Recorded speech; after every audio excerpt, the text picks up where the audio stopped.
Caitlin, and welcome back to the Floating Rock Podcast. I hope you're having the most incredible day ever. Oh my god, happy 50th episode? What? So, yeah, if you are new here or old here, this is so insane. I literally was talking to my mom today, and she's like, oh, what are you doing today? And I was like, oh, like recording the 50th pod episode. And she's like, oh my god. And I was like, girl, I know. I kind of want to call this also like the 1 year anniversary because, am I tripping? No, wait, I think I started it on the 18th, maybe? I'll have to double check on that. But I started it August 2018 something, and here we are again, a year later. Isn't that fucking insane? So, yeah, I just the idea I had for this episode was just kind of giving reintroducing myself. I feel like I yammer on a lot, and I guess you get to know me pretty well during my yammering. However, I just thought a little reintroduction, maybe you don't know these things about me if you know me in real life, or you just started listening and you're like, okay, what's this bitch all about? Like, what? So yeah, I just kind of put together a little, I don't know, just telling you guys a little bit more about myself, because why the hell not? And I feel like I like to hear people talk about random stuff like that. But yeah, I just thought, I don't know, what a good time to do this, right? But anyway, let's just get into it. I guess how do I reintroduce myself? Hi, I'm Caitlin. I'm from Hawaii. I just graduated college with a degree in TV writing and production, minor in entrepreneurship. Thank you very much. This counts as kind of something entrepreneurial in a way. Love it. I did that. I am back home in Hawaii. Crazy, super smart decision as someone going into film. If you can't taste my sarcasm, I'm sorry. But yeah, I'm 22. I guess that kind of goes hand in hand with the whole college thing. Oh, and I guess more elevator pitchy, if you will. I'm a storyteller. I feel like with all the things I've applied to and just inner work I've done, and, the pod and just constantly talking, and, it ends up having to be about myself, but I feel like that is one big thing about me. I love to entertain. I love to tell stories. I love to insinuate fun and joy into people's lives, and whether that's a script or a short film or a podcast, anything like that, that's my vibe. I'm a fun lover. So that's the vibes here on the Floating Rock Podcast, even though we're talking about self-help a lot of the time. Love it. But I guess to reintroduce the pod to you too as well, if you weren't here from the beginning, I wanted to do a podcast for a very long time. And sorry this is repetitive if you have listened to the first episode, but I wanted to do a podcast for a while, and I loved podcasts. And there was a point in time last summer where I was kind of hitting a wall with the podcasts I listened to. Nothing was quite hitting, or maybe just the ones I did listen to, I was kind of running out. There was only one or two I really, really liked. I was hitting a wall with podcasts because I was feeling a little bit more self-helpy productive than my favorite silly podcast. But I just felt like everything that was motivational was just too spiritual, too aggressive, too whatever. I don't know. Nothing was quite hitting for me. And simultaneously, my best friend Malia and I were working at this bakery, and we had a kiki kind of summer. We were doing everything together. And through that, we had people that knew us both to a very similar degree. You know how a lot of times, if you and a friend know people, sometimes they know one person more than the other, whatever. At that point in time, we kind of had a good handful of people who knew us both. And, we both love to analyze stuff. And so it was really fun to ask people, because in our heads we're oh my god, we're the same person. Obviously we're not, but it was kind of fun to ask these people how they perceived us, especially as a duo, what was similar, what was different, all that stuff. And something that I kind of got a lot was, just so silly, so whimsical, so yee, and that was just funny and interesting, because a lot of the times when you're being how you are, you don't notice that that's the way you are, right? Anyway, we had this long conversation one night. We were up till 3 a.m. and we love a analogy moment. We're big analogy girls. And I think at the time, the whole rock and balloon thing was kind of on TikTok or whatever. Just in relationships and friendships, romantic, maybe even you and a parent or whatever. usually there's someone who's a little bit more grounded and someone who's a little bit more like, not all over the place, because neither of those is bad or good, but you can kind of insinuate what kind of comes with the rock person and the balloon person. And I don't know, a very consistent person, I guess, if you will, and decently grounded. And so we're like, okay, yeah, like I feel like I'd be the rock, whatever. And then we started talking about this whole other thing about people who are divers, we kind of called it, and then people who just kind of backstroke on the surface. Once again, neither is worse or better, but maybe it's you, maybe it's somebody else, people who are really able to like dive deep into shit, like can really like sit in the pit. Honestly, I'm not gonna lie, in my leadership class I learned I'm not the best at empathy. I'm working on it, don't worry. But I think those people who are divers are really, really like good with empathy. They're empaths and stuff. And then there's people who are kind of like backstroking, who kind of, as we would say, float, right? Who are floating on by and like don't necessarily get really they don't fluctuate as much as like someone who dives does. They aren't going down and coming up and going down, if you will. So all during this time, we were going to start a podcast. We thought, wait, we're so cute and fun, we're going to do this. Eventually we kind of decided against it, but I was like, no, I'm still being called, if you will. And so I don't know, I just had felt like that summer had culminated into this big self-realization. And kind of the way I pitch it to people sometimes is I call it like I'm a serial optimist.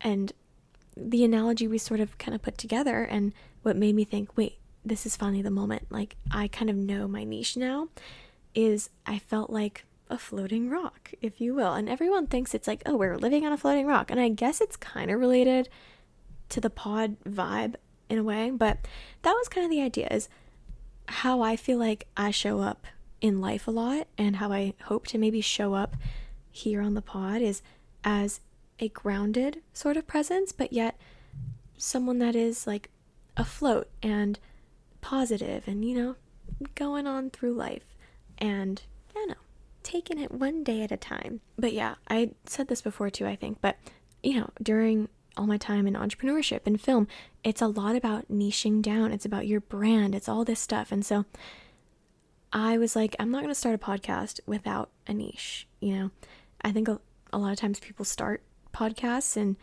it's just because they want to talk, and like literally all power to you. Like at the end of the day, it's a fucking hobby, so do whatever you want. But through everything I feel like I learned, I was like, I want to like provide, what's the word? Content, useful. Like I want to have like a use, and not just yap, because I feel like people only listen to people fully how if you are already a known presence. Like people listen to Emma Chamberlain yap because she's Emma Chamberlain, right? And so on and so forth. So I thought, okay, how can I provide value? There it is. Thank you, entrepreneurship. How can I provide value to people that I know, people that I don't know, through just like talking? And I thought maybe it's this floating rockage of mine. Maybe it's this serial positivity I kind of have going on. And yeah, here we are, 50 episodes in. Insane. But yeah, it's been such a fun little ride. And I wish I'd said this last week, but I wish I saved my whole like what I learned from having a podcast for this week. But I think, yeah, more takes on that are in that episode if you want to go listen to it, if you think that's like interesting and want to hear that. But it really truly has been such a really cool experience to get to know myself better and like just really invest in a creative endeavor. I think sometimes when you have created something to be your job, quote unquote, as I have writing, writing scripts, not that that's my full freaking job, but you know what I mean, right? Your career path, I don't know. Sometimes it's harder to do it casually. And so I just kind of felt like I was still missing a creative endeavor. Like I feel like I'm a really creative person, and especially because I'm not the most talented hands-on wise, like physical art, I was like, oh, I just need like something. And it's really crazy, and like, hate to say it, I'm proud of myself, but that I've been doing this virtually every week for an entire year. And it really does go to show that when you love something, it doesn't go away. And when you're passionate about something, you make it fucking happen. Like, and I also will say one other random thing, just a note that I've learned in my time. It is super interesting. Yeah, like it comes up in conversation. It's like really cute and fun to talk about, because I love when I meet people and then they find out and they're like, wait, that's so cool. I'm like, wait, I love that you think that's cool. That's so cool. Because this could be perceived as very embarrassing. And if you do perceive it as embarrassing, why are you still listening? Anyway, people think consistency is really cool. That's a big thing I've noticed. And I don't know, maybe that speaks to you. Maybe you are very consistent at something in your life and you're like, damn, I need to hear that. I need to hear that like people are impressed with my consistency. Or maybe you needed to hear that because you're like, damn, I really gotta lock in and be consistent. I don't know, but that is something really interesting that I have clocked, is that along with just like that takes balls to do or whatever, or like, oh, creatively that's cool. I think that's like one of the most commonly heard things I get is like, wow, you've been doing this for a while and not getting paid, period. But it's a creative endeavor at the end of the day, and do what you love, and hence I am. Anywho, I thought, I just was like, I don't know, brainstorming on like what could be interesting for you guys. So I thought also of like some of my early inspirations for creativity, right? I love to think about that kind of stuff. Like, okay, did you guys ever play with like Littlest Pet Shops, like those little animal toys? Loved those. Big into that. I loved like setting up, guys. I'd set up fucking villages. One time, ski resort. I did an entire like, I made buildings and I made like little shit, restaurants, all that, hotels, on the ground. And then I got a big sheet and I put it from the counter down to the town, and that was the slope. And then I like literally made my own pulley shit to make like a ski lift out of like an old phone box. Guys, what can I say? She's crafty. But I loved like creating worlds, right? Like with my little toys. And no one could say that's leaning towards storytelling. I also, like with my cousin JD, we always used to make these videos called JK News. And so whenever we'd have like Sunday night dinner with our family, or we would always like come up with like a dilemma of the week, and we would report on it and we'd reenact what happened, like whether it was a burglary, a tornado, a Christmas special. Like we were just all about that. And what else? Songwriting. Had my songwriting debut, guys. This is like, I can't think about this embarrassingly, but I like wrote a song one day in like 7th grade, 8th grade, and I showed it to like my music teacher, and she's like, we need to perform this. So I literally performed it in front of the entire middle school. And like my voice is cracking because like, holy shit, I've never done that before, and it was terrifying. So that was hilarious. I gotta get back into that, I'm not gonna lie, because like I really did have, I'd say all throughout high school and middle school, like she was a songwriter, like literally like talked to people about it. Like I thought that this was a potential place my life was going. Maybe you didn't know that about me, fun fact. Or if you were there for said awesome performance of voice crackage, you're lucky. I did hear though that like one of my friend's mom called my mom one day and was like, oh my god, I was like walking outside the bathroom and my friend was like singing it in the bathroom, and I was like, period, she's catchy, love it. Oh, one more fun little thing, just on the note of art. I really wanted to be an artist, and it's ironic because my best friend is an artist, and a really good one. And like, on God, I was like, give me the beret, give me the paint, like I want to be an artist. And I kind of love when kids, especially when it's literally me, are sucky at what they like. Like, I think that's fucking hilarious. Like, my mom had to look at some of these paintings and drawings and be like, yeah, sweetie, get it, girl. And it was just not good at all. I think it's just really, really funny that was like a big passion of mine as well. Like, I was like, she's gonna be an artist. I also thought I was gonna be a photographer, and I realized that like, I don't really have an eye. I wish I had an eye, and I'm working on it. But even taking pictures for an Instagram dump, just taking pictures in general, I'll take a picture, maybe it's at the beach, at a restaurant, of the food, of the beach itself, of maybe a flower, like, and I turn to my friend who also took a picture of said thing. It's so much better. I don't understand how this is like, I don't know. I'm never gonna be a director of photography, that's for sure. But yeah, I think that's absolutely hilarious how bad I am at both of those things. But anywho, I just think it's funny how our younger selves can at times really mirror and predict how we're going to turn out to be. Because if you really went back in time and like watched me as a kid, this path would make a lot of sense. But I think because it's so unconventional, I was never told like, oh, you should be a writer, you should be a storyteller of some sort. Oh my god, I also had an acting era, period. Maybe I'll get back into that too, because why the hell not? But it's just so funny because yeah, I feel like a lot of us subconsciously as kids, because those things kind of come out in different ways, like our passions have always been there. Maybe you are, I don't know, maybe you're an engineer now or something in that field. Maybe you just happen to love Legos or like logic stuff, or maybe you just were always really caring, and maybe you're like a nurse something and you always played like doctor in like animal hospital, and just, you know what I mean? Like, it's funny to look from day one. Like, even my like childhood best friend, she's a nurse now, and literally it makes so much sense because she was always so like caring and gentle and blah blah blah. And it's funny because you could tell from day one. But you know, she had her phases too throughout life of probably wanting to be different things. So I just love, like, if you haven't thought about that in a while, just think about what little you was like kind of manifesting for you now. And I think it's just so awesome how we are ourselves to our core, and I fucking love that, you know. Or maybe you're completely different now and you went through a huge life transformation, but you are who you are, and it's quite cool. Some other fun things, a little section I have, is things that have shaped me. Not everything ever that has shaped me, but just a few ideas of things to share. Number one, part of me feels like the discipline / consistency that I have comes from my martial arts and dance background. I was a martial artist and dancer. I was / am, might I add, girls, since I was 9. Period on consistency too. Didn't do any other sports. I've never kicked a ball competitively. Never played on like a true team. I guess dance can be a team, and I've done karate in a team. Anyway, but yeah, I have been doing both of those kind of for my entire life since the age of 9, I believe. And I feel like that has very much shaped part of who I am, because I think not only are they, I think any sport, which is why it's so good to get kids into sports, require discipline, but those specifically, I think, along with other ones that I believe are kind of more individual, is because it's kind of so individualistic is your growth, and you're getting belt by belt, and you're not relying on your team to win per se in karate or in dance when you're just taking a class. You know, it's just you bettering you and showing up, and the only way you're going to get better is by showing up for you every day. And it's an interesting lesson to learn at the ripe age of 10, you know, that, okay, the only way I'm getting from a white to a yellow belt is if I show the fuck up, I do my shit, I intentionally get better, and then you do, and then you get a 2nd degree black belt like me, period. Okay, wait, that sounds kind of like braggy, I swear it's not. But yeah, now it's funny though, they've manifested in different ways.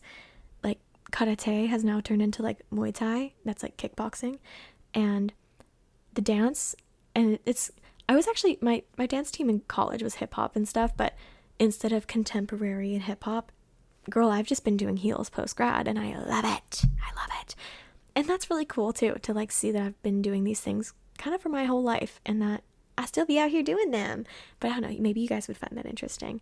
Yeah, I feel like it's like an interesting combination of like hobbies, you know, because they're both not weird, but unique. Especially like I went to a really small high school, so everyone was kind of on the soccer team or the paddling team or basketball, and then I was out here like going out on my own kind of after school and doing my random shit. But it's lots of fun, hence I'm still doing most of it.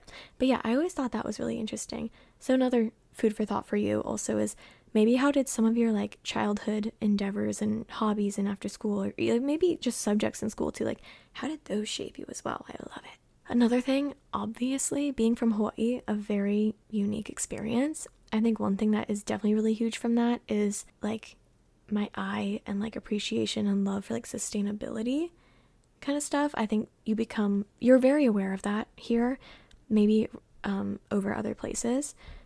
So that's one big thing, because I feel like when I have Caitlin's Corner episodes sometimes, or my one like sort of political episode, if you will, I kind of talk about that stuff, but that's definitely a big value of mine, is like sustainability and such.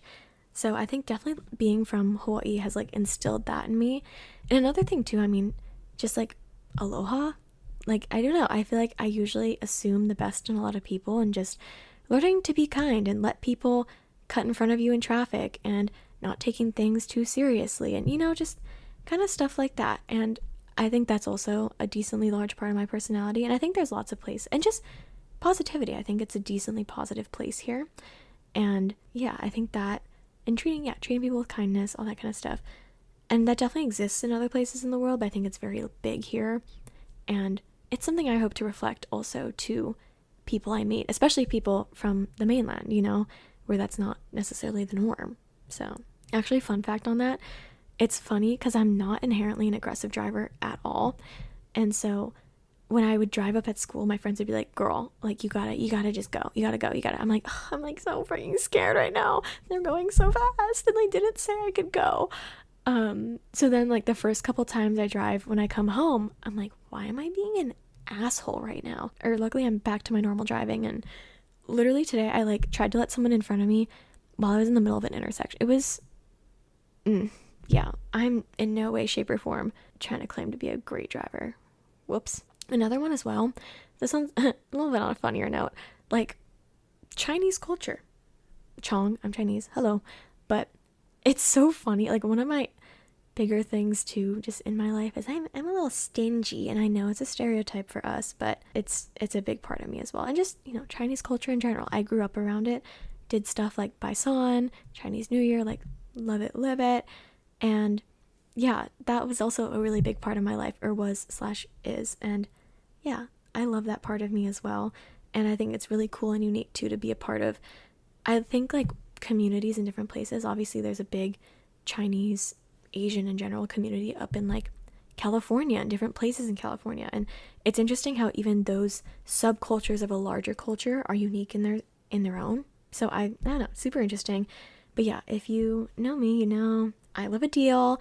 I love not spending money. As I've shared on episodes before, I love to go shopping, fake shopping, try things on, buy it on Depop, all that. I hate wasting food. My mom, this is perfectly topical. My mom took my grandpa to Zippy's today, and she comes home, hands me a white paper bag. I'm like, what's this? She goes, it's Texas toast. It's one piece of a half-eaten piece of Texas toast from Zippy's. And I'd like die laughing. She's like, why? I'm like, it's just so... She just saw that and thought, you know who would hate to see that go in the trash and love to eat it? Caitlin brought it home. I just thought that's hilarious. Anyway, guys, I also thought I'd share one fun pivotal life moment of mine. Not the only one, but a fun one. Was I think also you could find some inspiration from this. So, senior year, junior? I'm forgetting now. You know, you're applying to college and getting into college. Yeah. And I was starting to apply to places, and I remember I was home alone, pacing around my living room, thinking, what do I major in? Because I think this is actually for Chapman, like this application, because like the whole film application was like a lot more work than the average application. So I remember pacing around my house and coming finally to the conclusion that if I don't major in it now, if I don't do it now, I never fucking will. And that's not to say that if you don't do something in college, you can't do it. But if that's any inspiration to you of like, do I take the risk? Because that's a fucking risk. Like I was between psychology and film, like TV writing. And, you know, that's a really big, like, because I was smart enough and I knew like, okay, there's a lot more jobs in psychology than there are in the film industry, let alone writing specifically. And I kind of made the decision that like to my core, like at that point in time, I was doing drama. I was writing plays for my school. I was writing plays for a local theater, you know, like that's what I was doing besides my like after school hobbies. Like I was a theater kid. Hello. And I just realized I'm like, well, that is me to my core. And I love dissecting people. I love psychological stuff, but I was taking a psychology class at the time and I knew I love that kind of stuff, but I hate reading about it and I hate writing about it, but I like to think about it and I like to talk about it and hear about it. And so I was like, well, this is me to my core. I am creative. And if you look back at my whole life, I'm a storyteller, if you will. So I was like, yeah, I think I have to send it. And one of the best things about sending it is once you dive in, you figure out how to fucking swim. Haven't drowned yet. But isn't that cool? Like when you take a risk, like when you jump in, you will find a way not to sink because you're in it, babe. So love that.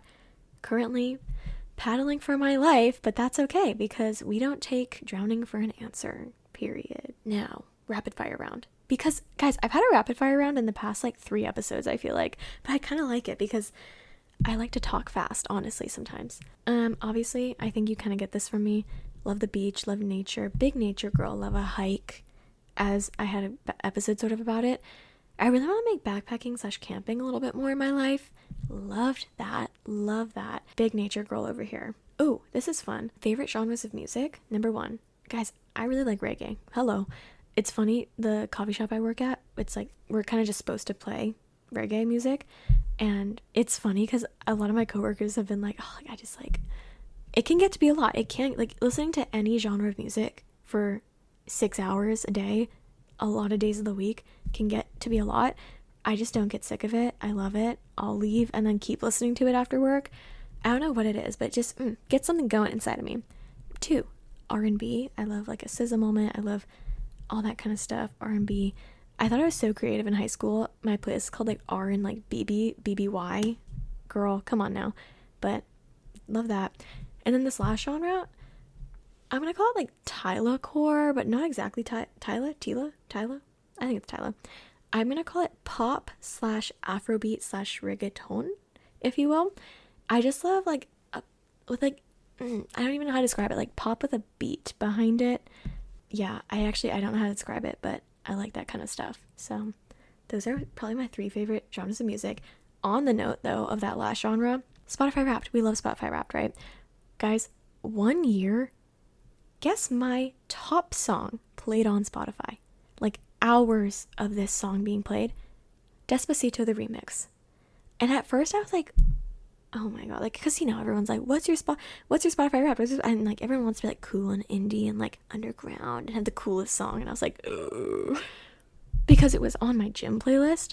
And honestly, if there's one, I'm kind of a creature of habit as well, so like I listen to the same stuff a lot, and so I go to the gym a lot, so I was just listening. This song would come up at least once a day at some point, you know. So that was so funny to see. And like when everyone's talking about their Spotify Wrapped, I'm like, you know, kind of a big flex on my part. Hey yo. But I think that's a really fun fact. Oh, another one. I have a pillow pet and I love her. It's a panda. Her name is Gizmo. Okay, I think it's actually a guy. I don't know. Gizmo androgynous. We're inclusive here. Oh my. Okay. Yeah. Love a pillow pet. Highly recommend a pillow pet, by the way, because I feel like having stuffed animals is not really weird. Squishmallows and all that. I don't freaking know. But what I love about it, honestly, is not like, oh, it's so cute. But to sleep, it's perfect because you like hug the body and then there's just a head. It's freaking perfect. Freaking perfect. Like, especially if you don't have like a body pillow or some shit, highly recommend a pillow pet. I feel like if I were to get another one, like if mine died, I'd get a frog, I think. Because I like green. I think frogs are like silly and whimsical. Yeah, I think that's what I'd get. I've had it for a very long time, but I have washed it. Thank God. Another fun fact, my car's name is Snivy. I like loved Pokemon as a kid. Big Pokemon connoisseur over here. And it's like a leaf. So I'm like, leaf type car, leaf type Pokemon. What up? What up? I'm into it. I thought it was clever and funny, but it's if you see her, she is so Snivy. Oh, favorite shows / recommendations for shows that are kind of floating rock coded, because I am thy floating rock.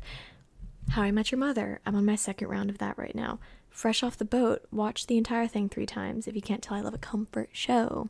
Hacks. Oh, guys, I love Hacks. I think Hacks might be my favorite of all time.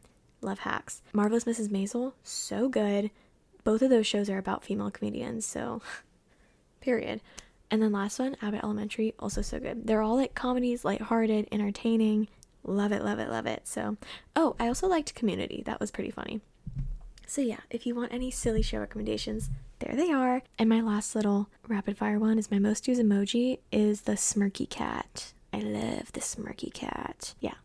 So that's my fun fact little round for you. But yeah, that's kind of the end of the episode today. Just, I don't know, threw out some more fun facts about me. Hopefully you learned something. Maybe you're like, wow, Caitlin's even cooler than I previously thought. Maybe you don't though, and that's totally okay. I'm okay. Who knows? But I guess just like my final little message I have, just as an episode that's just kind of about me fully, you know, nothing else really involved, is I really hope I never come off too preachy. I know with the whole self-help thing, it can come off like that. So I hope I never come off like that too much, or like, you know, like I know how to do life better than anybody else. It truly is just me learning every week and then sharing with you. And a lot of those things I'm like teaching, if you will, are things that I'm teaching myself in the moment. Truly, I guess if you have been listening, if this is the first episode you're ever listening to, my goal here is to just be a positive, motivational, kind of voice for you to listen to. I hope to make you smile. I hope to make you want to get up and work towards the life you want to live, living your best life. Maybe it's getting that project done, or maybe it's just going on a hike for yourself, or maybe it's journaling and working on your mental health. You know, like all things like that. That is my goal here, is to be a fun place of positivity and motivation, because yeah, why not? That's kind of how I hope to be in real life as well, to an extent. But yeah, thank you so much for listening to this episode, and perhaps if you have been, the entire pod as a whole. But yeah, I have learned so much in this year, and I don't plan to stop anytime soon, so hopefully my 2-year episode will be full of more lessons, or maybe just more fun facts about me. Who knows? I have more up my sleeve, guys, don't worry. But yeah, this has been such a wild ride, and yeah, it's just been so fun, and thank you for sharing it with me, and thank you for being a floating rock star. Actually, my friend Toby recommended Floating Rockette. Comment down below which one's your favorite. Rockette is pretty cute, I'm not gonna lie, but like Rockstar is like, it's pretty hard. I don't know. Okay, that's all from me. I'm getting like too sentimental right now. But yeah, thank you so much for listening to me yap, and I hope that you have the best rest of your day, rest of your night, rest of your life. Peace and love, live in peace. As my 50th present, rate the pod 5 stars if you love me. Comment, because I think comments are super fun and they are so whimsical and make my life so interesting. And yeah, follow the pod at Floating That Rock Podcast, and have a blessed rest of your day. Bye bye.